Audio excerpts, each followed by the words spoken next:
దేవుడు తన మాటలు కూడి వచ్చిన మనందరి ఆత్మల క్షేమార్థమై దీవించును గాక. నేను కూడా చిన్న ప్రార్థన చేసి దేవుని వాక్యాన్ని అధ్యయనం చేద్దాం.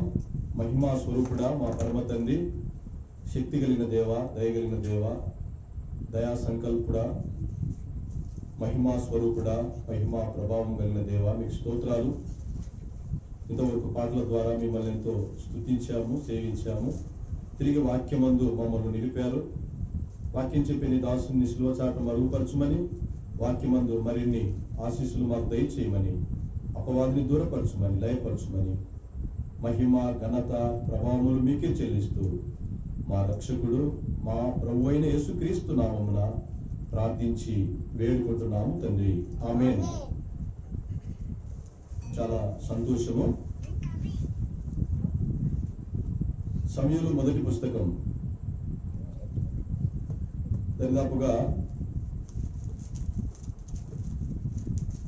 సమూయేలుతో మరి స్టార్ట్ అవుతుంది ఈ గ్రంథం.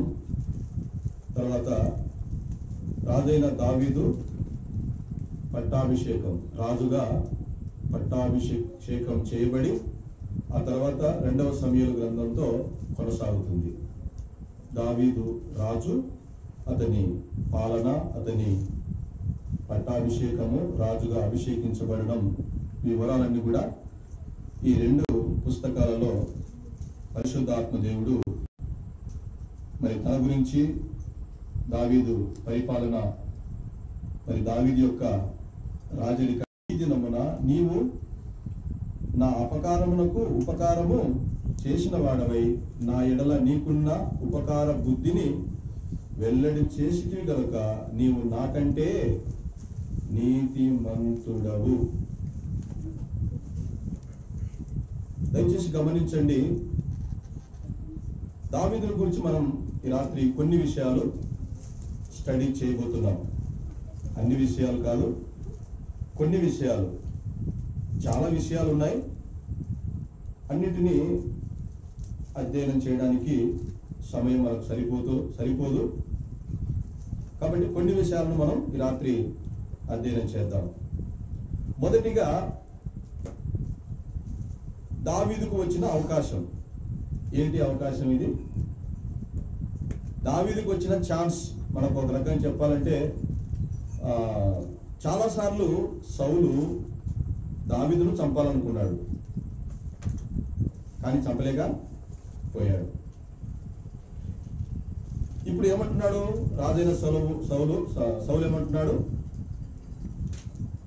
నీ చేతికి అన్నాడు కదా, యెహోవా నన్ను నీ చేతికి అప్పగింపగా నన్ను చంపక విడిచినందుకు, నన్ను చంపక విడిచినావు అని మాట్లాడుతున్నాడు.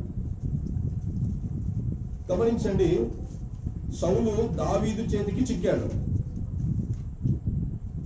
సౌలు దావీదు చేతికి చిక్కాడు. అలా దావీదుకు చిక్కేలా చేశాడు దేవుడు.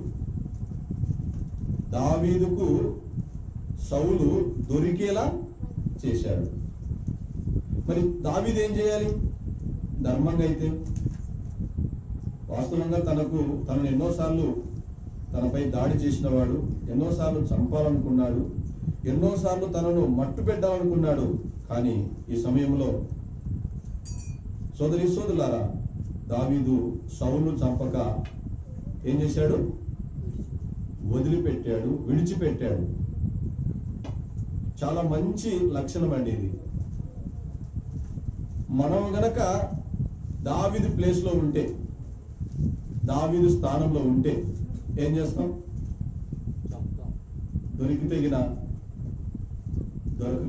దొరికినాడు, ఇదే మంచి అవకాశం అని మాట్లాడతాం, లేదంటే చంపడానికైనా సిద్ధపడతాం.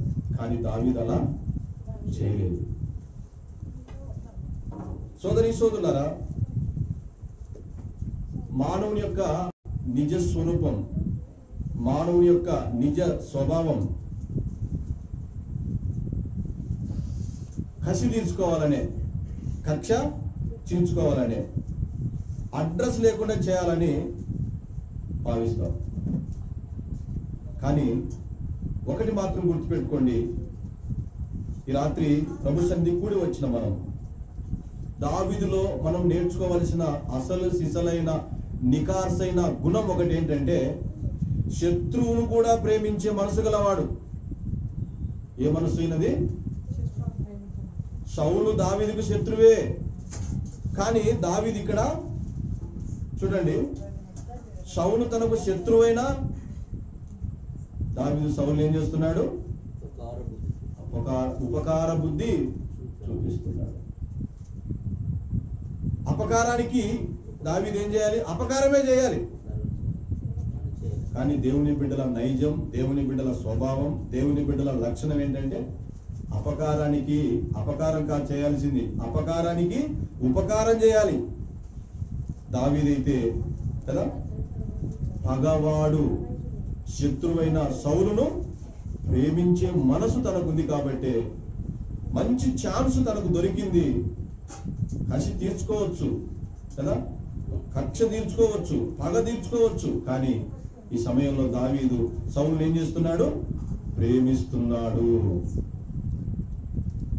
నమ్మిన దేవుని బిడ్డలు ప్రేమించాలే గాని ద్వేషించకూడదు.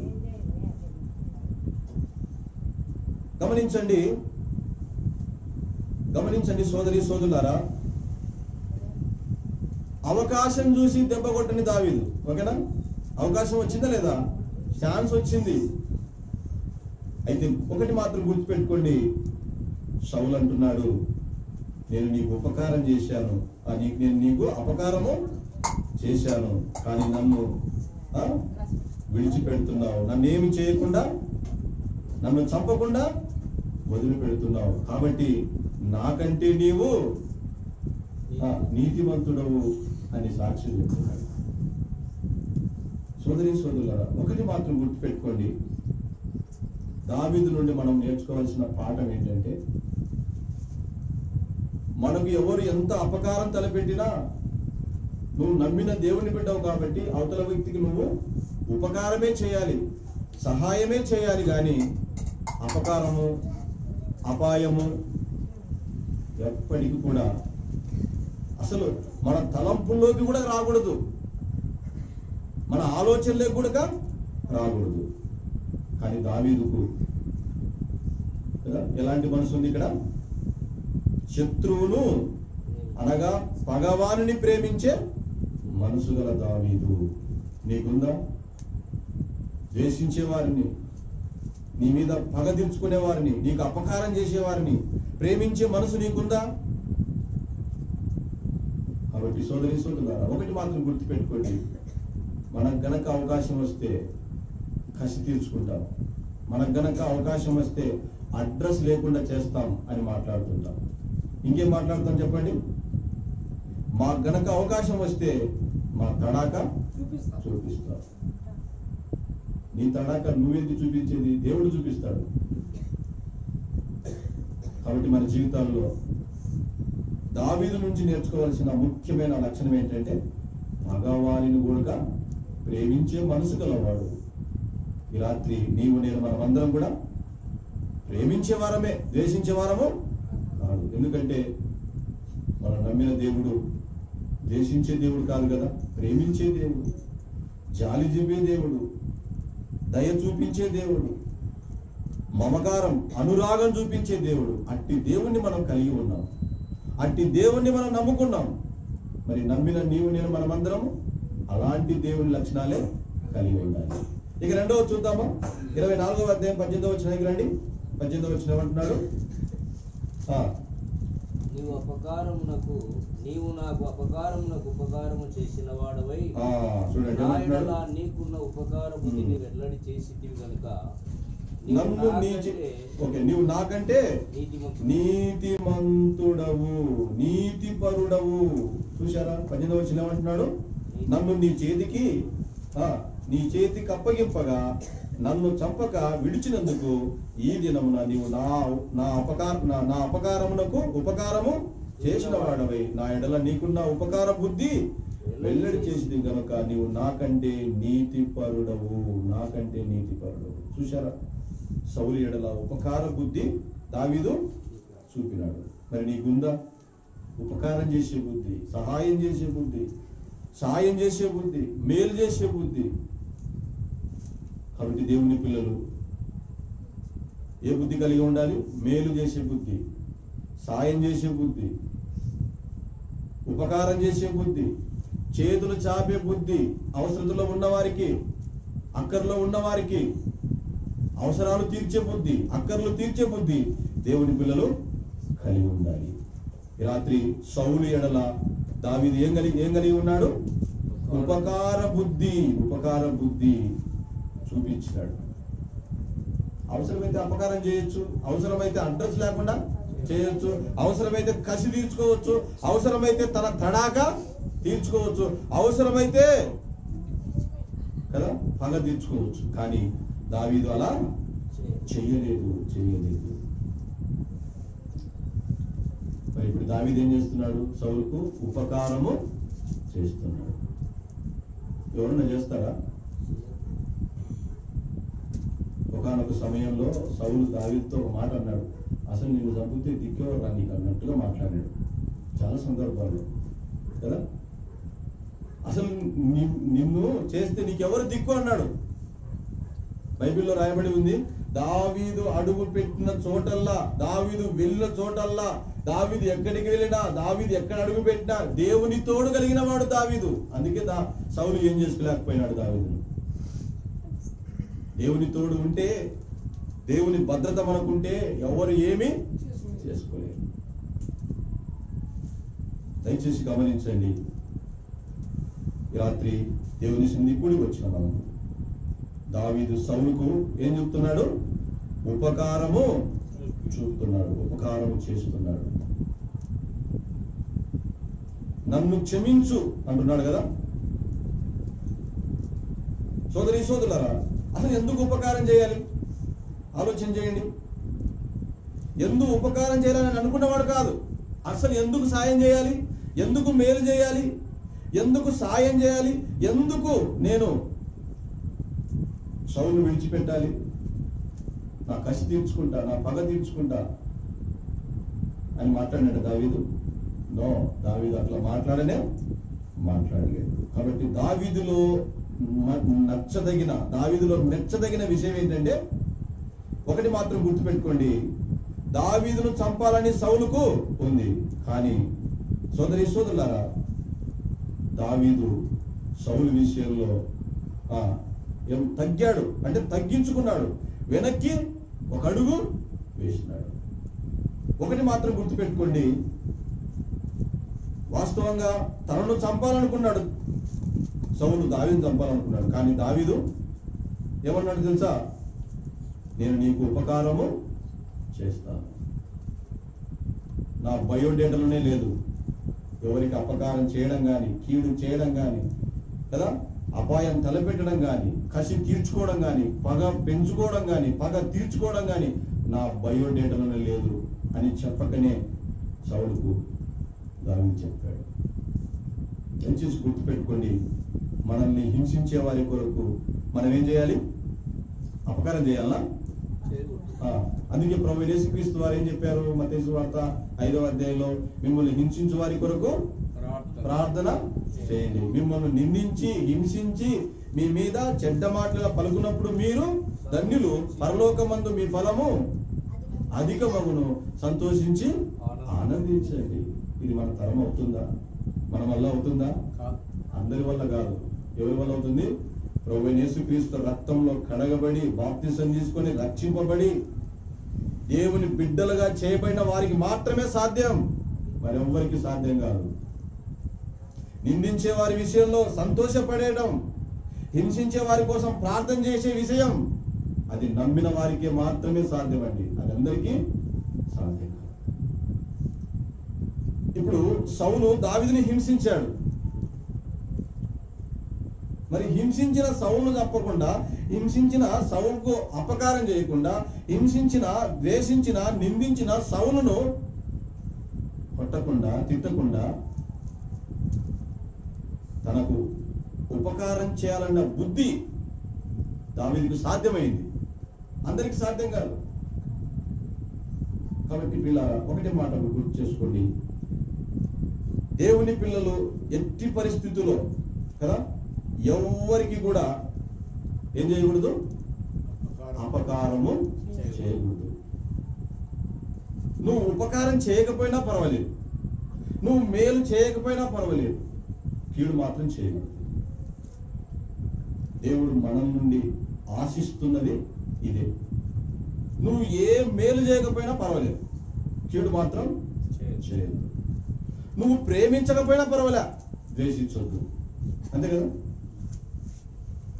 3వ చూద్దామా, 24వ అధ్యాయము 18వ వచనంలోనే, 24:18 మళ్ళీ. ఓకే, నేను చదువుతాను. నన్ను నీ చేతికి అప్పగింపగా నన్ను చంపక విడిచినందుకు ఈ దినమున నీవు నా అపకారమునకు ఉపకారము చేసిన వాడవై నా ఎడల నీకున్న ఉపకార బుద్ధిని వెల్లడి చేసితివి గనుక నీవు నాకంటే. ఏం చేశాడండి? ఇలాంటి మాట మనల్ని గురించి ఎవరు చెప్పాలి? మనల్ని మనం చెప్పుకోవడం కాదు కదా, దేవుడు కాదు చెప్పాల్సింది. అది మన చుట్టూ ఉంటారే ప్రజలు, వాళ్ళు చెప్పాలా. అదే తిరుగులేని సాక్ష్యం. సోదరి సోదరులారా, ఒకటి మాత్రం గుర్తుపెట్టుకోండి, రాజైన దావీదు సౌలుకి ఏం చేసినాడు? మేలు చేసినాడు. మేలు చేసినాడు లేదు చెప్పండి. చంపాలనే ప్రయత్నం కూడా చేయలేదు, కానీ సౌలుకు మేలే చేశాడు. చూడండి, దావీదు మనసు మనం అర్థం చేసుకోవాలి. ఈ దావీదు మనసు అందరికి అర్థం కాదు. అర్థమవుతుందా చెప్పండి? కొందరికి అర్థమయ్యేది, అందరికి అర్థం కాదు.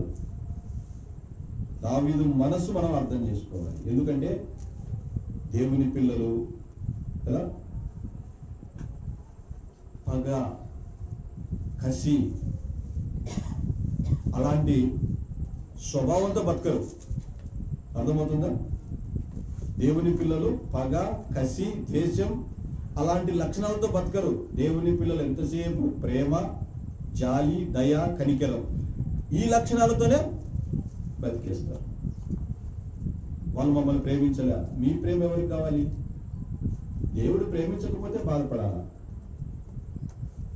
దేవుడు ద్వేషిస్తే బాధపడాలా, దేవుడు మనల్ని దూరంగా పెడితే బాధపడాలా, దేవుడు మనల్ని చీకొడితే బాధపడాలా, దేవుడు వద్దంటే బాధపడాలా? ఎప్పుడన్నా అన్నాడా వద్దని ఆయన? మత్తయి సువార్తలో యేసు ప్రభువు అన్నాడు, నా యొద్దకు వచ్చు వారిని నేను ఎంత మాత్రము త్రోసివేయను. రావాలే గాని ఆత్రంగా తప్పిపోయిన కుమారుణ్ణి తండ్రి ఎలాగైతే కదా మురిసిపోయినాడు కదా, తప్పిపోయిన కొడుకు ఇంటికి వస్తుంటే తండ్రి ఎంత మురిసిపోయినాడో, ఎంత కదా తడిసి ముద్దయ్యాడో. నా కొడుకు వస్తున్నాడు, ఇంకేం కావాలి, ఇంతకంటే నాకేం కావాలి? కాబట్టి దేవుని దగ్గరికి వచ్చేవాడిని దేవుడు ఎవరిని కూడా ఆపడు, వద్దనడు. ఈ రాత్రి దేవుని సన్నిధికి కూడి వచ్చిన మన జీవితాల్లో నేర్చుకోవాల్సిన సత్యం ఏంటంటే, దేవుని పిల్లలు కదా పగలంటే ఏ పగలు? రాత్రి పగలు కాదు, పగలు. తెలుసు కదా, పగలు. ఇంకా ఏం చెప్పండి? కక్షలు. ఇంకేం మానుకోవాలి? పగలు, కక్షలు, ద్వేషాలు, మత్తతలు, అల్లరితో కూడిన ఆట పాటలు ఉన్నాయి. అల్లరితో కూడా ఆట పాటలు కూడా చాలా ఉన్నాయి. మొబైల్ తెరిచే చాలు, యూట్యూబ్లో ఎన్నెన్నో ఆటలు పాటలు ఉన్నాయి. అయితే నేను మిమ్మల్ని మొబైల్ చూడవద్దని చెప్పడంలా, ఒక మాట చెప్తాను చూడండి. మొబైల్ను మనం ఉపయోగించుకోవాలా, లేకపోతే మొబైల్ మనల్ని వాడుకోవాలా? అది మొబైల్ను మనం వాడుకోవాలా. మరి ఈరోజు ఇప్పుడున్న జనరేషన్, ఇప్పుడున్న ట్రెండ్ ఎలా ఉందో తెలుసా? అందరినీ ఏది వాడుకుంటుంది? సెల్ ఫోన్, మొబైల్ వాడుకుంటుంది. అందరూ మొబైల్ వశం అయిపోయారు. మొబైల్ అందరినీ తన వశం చేసుకుంది, తన సొంతం చేసుకుంది. అది లేనిదే బతుకు లేదు, అది లేనిదే జీవితం లేదు. సెల్ ఫోన్ కనపడకపోతే పానం కొట్టుకులాడుతుంది. ఎక్కడ పెట్టారా సెల్లు, ఎక్కడిందిరా మొబైల్ అని కొట్టుకులాడుతుంది. అంత మనిషి మొబైల్కు విడదీయరాని అనుబంధం, విడదీయరాని రిలేషన్. మొబైల్ నువ్వు ఎంతైనా వాడుకో, కానీ మొబైల్ నిన్ను వాడుకోకూడదు. వాడుకుంటున్నామా? కాబట్టి లేకపోతే అదే మనల్ని వాడేస్తుందా? అది ఒప్పుకుందాం మనం ధైర్యంగా, అదే మనల్ని వాడేస్తుంది. కాబట్టి సోదరులారా, నమ్మిన దేవుని పిల్లలు దేనితో మనం సమయాన్ని, టైంను స్పెండ్ చేస్తున్నాం అనేది ఆలోచన చేయాలి. సమయం పోయిందనుకోండి, మళ్ళీ వస్తుందా చెప్పండి? నిన్న ఒక రోజు గడిచిపోయింది, తిరిగి అదే రోజు మళ్ళీ వచ్చదా? ఎందుకు రాదన్నా? సూర్యుడు ఉదయిస్తాడు, మళ్ళా అదే రోజే కదా వచ్చేదంటే ఇంకా అయిపోయా, మళ్ళీ రాదు. అది ఒకటి మాత్రం గుర్తుపెట్టుకోండి, సమయం విలువ ఎవరికి తెలుసా? సమయం యొక్క విలువ ఎవరికో తెలుసా? చెప్పమంటారా? రోజు కూలి పని పోతాడే, వాడిని అడిగితే చెప్తాడు. రోజు కుంటు పడకుండా కూలి పని పోతుంటాడు, వాడిని అడగండి సమయం విలువ ఏంటో చెప్తాడు. చెప్పడా? ఒక రోజు పని లేదనుకో, ఏమంటాడు? ఈ రోజు వచ్చే కూలి రేపు వచ్చదన్నా అంటే దాని అర్థం ఏంటి? వాడు ఒక్క రోజు యొక్క విలువ, ఒక్క రోజు యొక్క సమయం యొక్క విలువ కూలివాడికి తెలుసండి, మరి ఎవరికి తెలియదు. పరీక్షల్లో ఫెయిల్ అయింటాడే, వాడిని అడగండి సమయం విలువ ఏంటో చెప్తాడు. సంవత్సరం అంతా చదివి సంవత్సరం చివరిలో పరీక్షలు వస్తాయి కదా, ఒకటో రెండో ఫెయిల్ అవుతాడు. వాడిని అడగండి ఎలా ఉందిరా ఈ సంవత్సరం అంటే, పోయింది అన్నా అంత, మళ్ళీ ఒక సంవత్సరం అలా చదవాలా, అంతే కదా? 7 ఫెయిల్ అయినా అనుకో, మళ్ళీ 7 తరగతిలో కూర్చోబెడతారా, 8 కూర్చోబెడతారా? 7 తరగతి నేను చదివినట్లా. 7 ఫెయిల్ అయితే మళ్ళీ 7వ తరగతి 2 సార్లు చదివినా. నాకు తెలుసు ఒక సంవత్సరం విలువ, ఒక సంవత్సరం యొక్క సమయం విలువ ఫెయిల్ అయినోనికి తెలుసు, పరీక్షల్లో ఫెయిల్ అయినోనికి తెలుసండి. కాబట్టి ప్రియులారా, సోదరులారా, దయచేసి గుర్తుపెట్టుకోండి, సమయమును దేవుని పిల్లలు పోనీయక అన్నాడు. అసలు సమయాన్ని మనం పట్టుకోగలమా, ఆపగలమా? మరి భక్తుడు ఎందుకు అలా రాశాడు?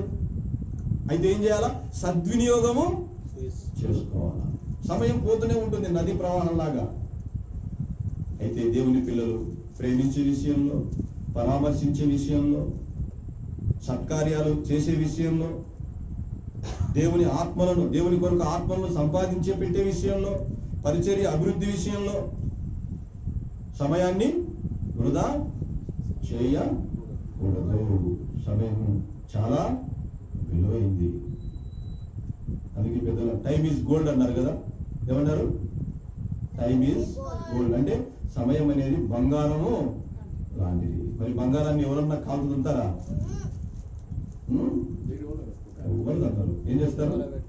జోబులు పెట్టుకుంటారు, లేకపోతే వేళ్ళకు పెట్టుకుంటారు, బీరువాలు దాచి పెట్టుకుంటారు, లాకర్లో పెట్టుకుంటారు, బ్యాంకులో పెట్టుకుంటారు. చాలా చాలా జాగ్రత్త పడతారు. సమయం కూడా అలాంటిది.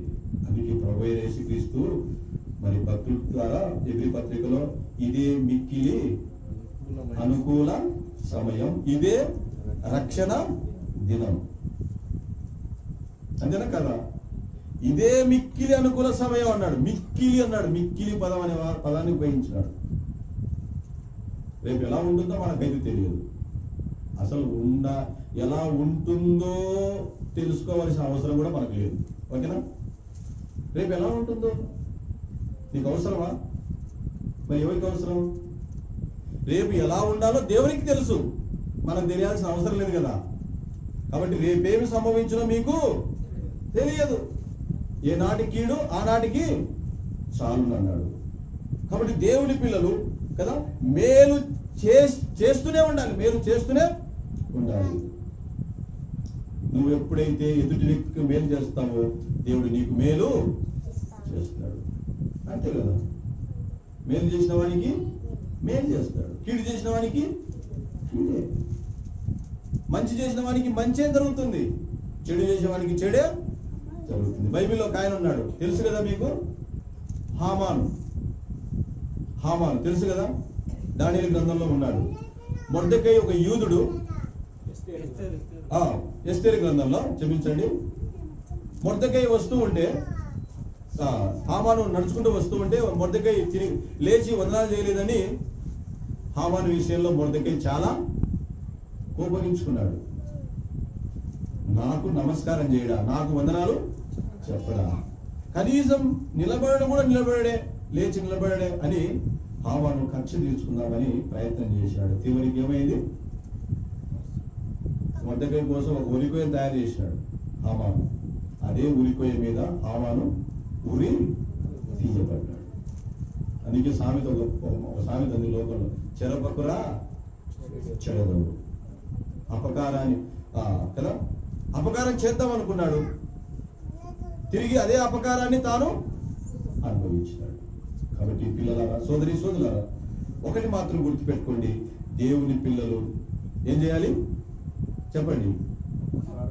అపకారము చేయకూడదు, ఉపకారము చేయాలి. ఇది ఖచ్చితంగా దేవుని ప్రజలు కలిగి ఉండాలి. దావీదు కలిగి ఉన్నాడు. నీవు నేను మనమందరం కూడా అలాంటి లక్షణాన్ని కలిగి ఉండాలని దేవుని వాక్యం ద్వారా మనము జ్ఞాపకము చేయబడుతూ ఉన్నాం. ఇంకొక వచనం చదువుకొని ముగించేద్దాం. 24వ అధ్యాయము, సమూయేలు మొదటి గ్రంథం 24వ అధ్యాయము 19వ వచనానికి వచ్చేసాము. ఒకనికి తన శత్రువు దొరికిన ఎడల మేలు చేసి పంపివేయునా, ఈ దినమున నీవు నాకు చేసిన దానిని బట్టి యెహోవా ప్రతిగా నీకు మేలు చేయునుగాక. చూశారా, ఒక శత్రువు పగవాడు ఏమంటున్నాడు? దేవుడు నీకు మేలు చేయునుగాక. మనల్ని దేశించేవారు, మన మీద కసి దించుకునేవారు, మనల్ని కదా మనకు కీడు చేయాలనుకునేవారు తిరిగి మన సాక్ష్యాన్ని బట్టి, మన మేలును బట్టి, మన ఉపకార బుద్ధిని బట్టి, మనం ప్రేమించే మనసును బట్టి తిరిగి అదే ప్రజలు దేవుడు నీకు మేలు చేయునుగాక అని చెప్పగలుగుతున్నారా? దేవుడు నిన్ను దీవించునుగాక, దేవుడు నిన్ను ఆశీర్వదించునుగాక, దేవుడు నీకు ఉపకారం చేయనుగాక, దేవుడు నీకు మేలు చేయనుగాక అనే సాక్ష్యం, అనే స్టేట్మెంట్ ఇవ్వగలుగుతున్నారా? ఆలోచించేయాలని ప్రభు పేర మీకు మనం చేస్తున్నాను. కాబట్టి సౌలు దావీదుని గురించి ఇచ్చిన సాక్ష్యం ఏంటంటే, నేను చంపాలనుకున్నాను, నీవు వదిలి పెట్టావు. ఇది అండి సౌలుకు దావీదుకున్న తేడా. నేను నిన్ను చంపాలనుకున్నాను, కానీ నీవు నన్ను ఏం చేసినాడు? ఏమంటున్నాడు దావీదు? సౌలు ఏమంటున్నాడు దావీదుని చూసి? నేను నిన్ను చంపాలనుకున్నాను, కానీ నీవు నన్ను విడిచిపెడుతున్నావు. ఇది నీకు నాకున్న తేడా. కాబట్టి నువ్వు నాకంటే నీతిమంతుడు.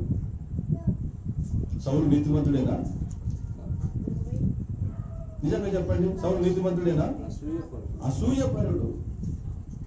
దావీదు ఎదుగుతుంటే, దావీదు అభివృద్ధిలోకి వస్తుంటే, దావీదు గ్రోత్, దావీదు యొక్క ప్రోగ్రెస్, దావీదు యొక్క ఎదుగుదలను చూసి సహించలేని వాడు ఎట్లా నీతిమంతుడు అవుతాడండి? నాకంటే నీతిమంతుడు. అందుకే యేసు ఒకసారి ఏమన్నాడంటే, పరిశీల నీతి కంటే, శాస్త్రుల నీతి కంటే మీ నీతి అధికము కాని ఎడల పూర్తి చేయండి, మీరు పరలోక రాజ్యంలో ప్రవేశించండి. అంతే కదా? పరిశీల నీతి కంటే, శాస్త్రుల నీతి కంటే మీ నీతి అధికం కావాలన్నాడు దేవుడు. పరిశీలలో నీతి ఉంది, శాస్త్రుల్లో కూడా నీతి ఉంది, సౌల్లో కూడా అంతో ఇంతో నీతి ఉంది. అయితే దేవుడు ఏమన్నాడంటే, వారి అందరికీ మించిన నీతి నీలో ఉంటే, అధికమైతే నీకు పరలోకం నీ వశం అవుతుంది. పరలోకాన్ని నువ్వు చేజిక్కించుకుంటావు, పరలోకం నీ సొంతం అవుతుందని దేవుడు చెప్పాడు. కాబట్టి నేను నిన్ను చంపాలనుకున్నాను, నీవు నన్ను వదిలిపెట్టావు.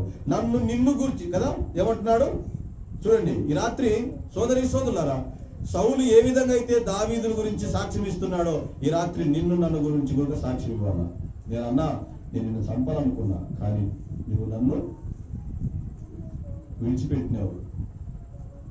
నేను నీకు అపకారం చేయాలనుకున్నా, కానీ నాకు నువ్వు సహాయము చేసినావు. నీకంటే నీతిమంతుడు భూలోకంలో ఎవరుంటారన్నా? 2 చేతులు ఎత్తి దండాలు, 2 చేతులు ఎత్తి వందనాలు చేస్తారండి. అపకారం చేసే వారికి ఉపకారం చేస్తే దేవుడిచ్చే ఫలితం ఏంటి తెలుసా? అది కొలవలేనిది, అది కదా, అది అంచనాలకు మించినది. కాబట్టి సోదరి సోదరులారా, మన వీధిలో కానీ, మన గ్రామంలో కానీ, మనం పనిచేసే చోట మన స్నేహితులు కానీ, మన సోదరులు కానీ, దైవ సేవకులు కానీ నిన్ను గురించి ఏమని స్టేట్మెంట్ ఇస్తున్నారు, నిన్ను గురించి ఏం సాక్ష్యం ఇస్తున్నారు అనేది ఆలోచన చేయాలని ప్రభుపేట మీకు మనం చేస్తున్నాను. కాబట్టి వారిచ్చే స్టేట్మెంట్ ద్వారా, వారిచ్చే సాక్ష్యం ద్వారా కదా మనకేమవుతుంది చెప్పండి? మన విశ్వాసం ఇంకా అభివృద్ధిలోకి వస్తుంది, ఇంకా మనం విశ్వాసంలో ఎదగడానికి అవకాశం ఉంటుంది. అంతేగాని సోదరి సోదరులారా, మన డబ్బా మనం కొట్టుకుంటే ప్రయోజనము లేదు. దావీదు ఒకసారి ఏమన్నాడంటే, నేను ఎంతటి ఉంది అన్నాడు. ఏమన్నాడు? నేను ఎంతటి వాడును అన్నాడు. దావీదులో ఉన్న గొప్ప గుణం ఏంటంటే, ప్రతి విషయంలో, ఏ విషయమైనా, ఏ సంగతి అయినా దేవుని దగ్గర విచారించకుండా, దేవుణ్ణి సంప్రదించకుండా యుద్ధము చేయలేదు. ఏ పని కూడా చేయలేదు. ఆయన్ని సంప్రదిస్తాడు, ఆయనతో ఆలోచిస్తాడు. దేవా ఇలా చేయమంటావా? ఎలా చేయమంటావు అంటే, ఎలా చేయమంటావు అంటే దేవుడు చెప్పేవాడు, ఇలా చేయి, ఇలా వెళ్ళు. అందుకే దావీదు వెళ్ళిన చేసిన యుద్ధాలన్నిట్లో గెలిచినాడా, ఓడిపోయినాడా? అసలు ఓటమి ఎరగలేదండి. ఓటమి అనేది ఎరగల. ఎప్పుడు ఓటమి ఎరిగినాడంటే, ఓటమి ఎప్పుడు పాలైనాడంటే, దావీదు జీవితంలో ఒక్కసారి చేసినాడు తప్పు, ఇక వెనక్కి తిరగలేదండి. ఇక ఒక్కసారి కూడా చేయలే. సర్వాధికారి స్తోత్రం. నా భాషలో కృపాకరణను బట్టి దాని విషయంలో కొన్ని విషయాలను బయలుపరిచినది స్తోత్రం. దావీదు తన జీవితకాలం అంతా ఉపకారం బుద్ధి చూపించుకుంటూ వెళ్ళినాడు.